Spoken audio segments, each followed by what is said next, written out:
Hi guys! Luto tayong tinolang manok na native.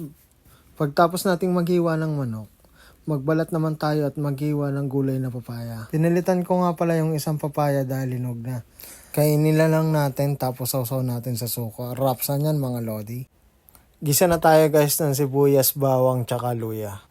Halu-haluin lang natin ang mga sangkap hanggang sa mamulo ito at lumabas ang natural na aroma. Pagtapos niyan, lagay na natin ang ating manok. At guys, mekos-mekos na natin yan. Isa nga rin pala sa mga dahilan kaya nag-video ako upang magbalik tanaw sa mga bagay na kinalakihan natin sa probinsya. Tulad ng kawali at tungkong uling na pinaglulutuan natin ngayon.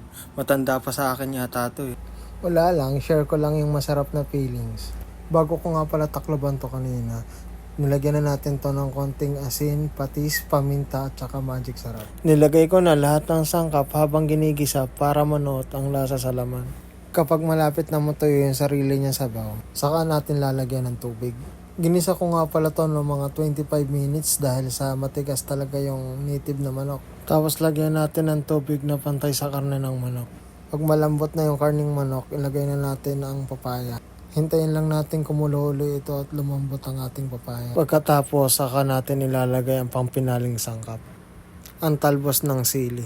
Dagdag pampalasa at aroma sa ating tinola. Nagugutom na talaga ako sa amoy ng ating tinola. Kaya haluin na natin ito para mas mabilis. Hintayin lang nating makuloan ng isang beses ang talbos ng sili. At yan, tapos na. Luto na ang ating tinolang manok na native. Nice. Kain na tayo guys. Thank you for watching. Bye-bye.